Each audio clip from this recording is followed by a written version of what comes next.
بسم الله الرحمن الرحيم.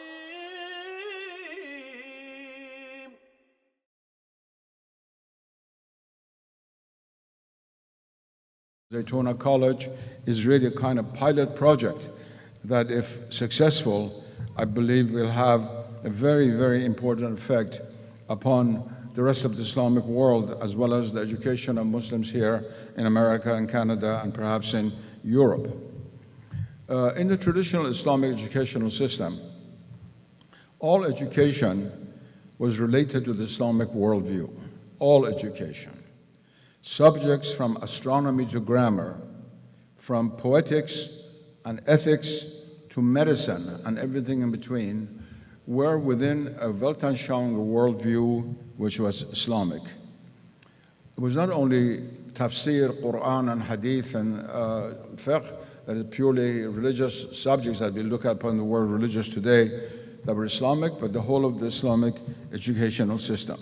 Now, foundational to the system was the religious sciences, but at the heart of the system was what we call today the humanities, and the closest word for that in Arabic is adab, which is a Pahlavi word from Middle Persian that entered into Arabic and became a very, very important term, and which does not only mean literature, but really means the humanities, as Western, as English developed this term since the Renaissance. Such a thing did not exist in the same sense in the Middle Ages, the humanities, but including fields such as philosophy, history, the arts, literature, and so forth, because the human being, man and woman, really lives in this world mostly. Not all human beings are lawyers dealing with Islamic law, nor all are pure metaphysicians dealing with ma'rifah. Most of them deal with this intermediate world of the humanities, and so its Islamization is crucial to the preservation of the Islamic character of Islamic society, and for here in America, of the preservation of the identity of the Islamic community, which is a small minority at the present moment here. Our students now, and those who come in the future, should know that the Islamization of Islamic education, especially the humanities, even here in America, requires not one, but two fundamental forms of knowledge. One is knowledge of the Islamic humanities or the liberal arts in an authentic manner. And secondly, knowledge of Western culture and the Western humanities, which now threaten the Islamic world itself. Now, both of these are very difficult to come by, surprisingly. As for the first, Islamic humanities, we deal with, let's say, Arabic grammar. That's not so difficult. But even in literary criticism, in both the Arab world and Iran, the two major languages of the Islamic world, much of the view is taken from the West. It's not purely Islamic. We even look upon our own literature from a Western point of view. Almost all modern histories of Arabic and Persian literature that are written really from the Western point of view. Somehow, magically, Arabic poetry becomes irrelevant after the Abbasid period.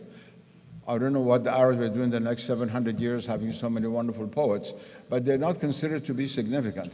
And the Persian, almost the same thing coming a bit later than in the 15th century with Abd Rahman Jami.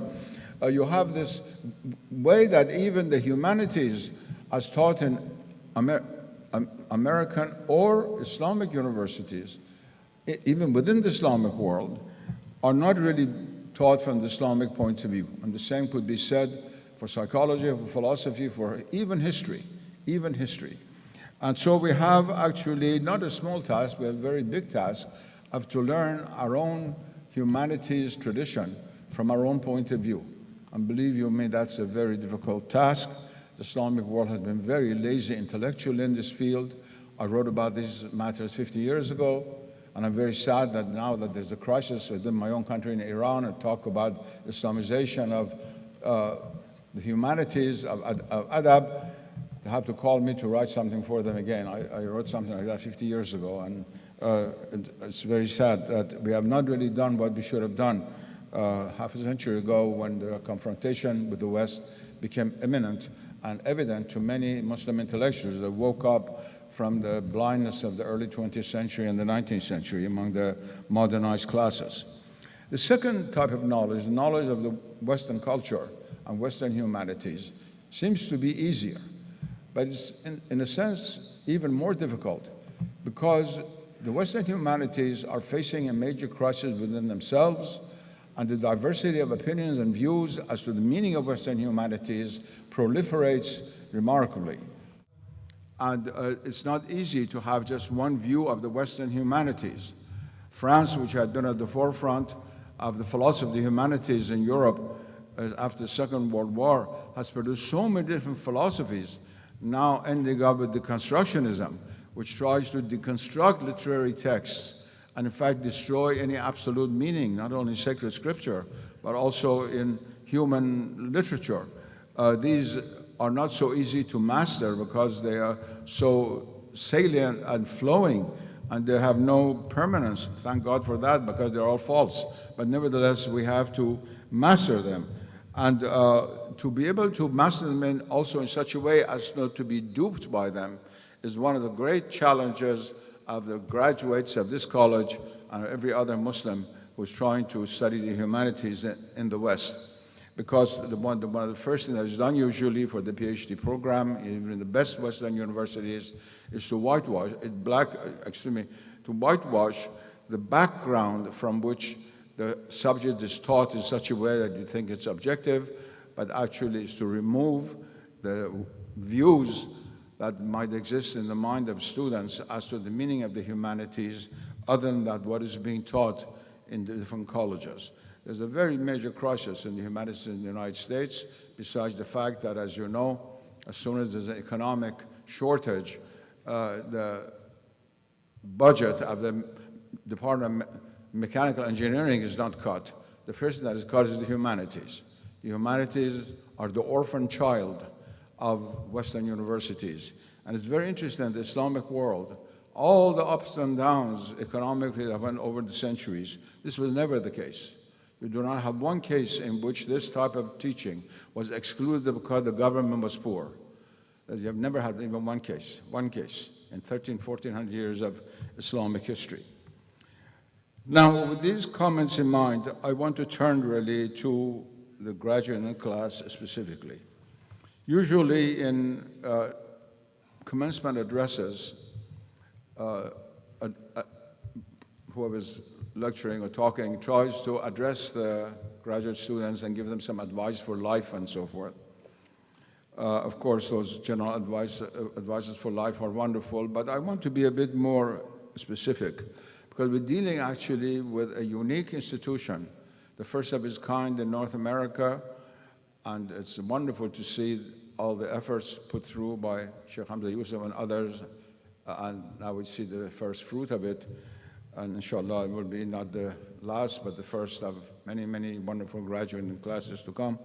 So I have some advice that's addressed to them particularly, but to those who are in a similar situation like them in universities which are not Islamic universities. I myself, I still teach and have many, many students at the university where I teach who are Muslims and are pursuing similar careers, you might say, as what we find in Zaytuna. Although the institution where I teach is not an Islamic institution, it's a famous American university. But nevertheless, my comments pertain to all of these people, but more specifically to, of course, this graduating class. The most important and difficult thing is to continue to preserve the authenticity of your Islamic roots. And I would not mean only by that the daily prayers. That's very, very important, of course. I do not mean by that only Islamic ethics. That's also very, very important.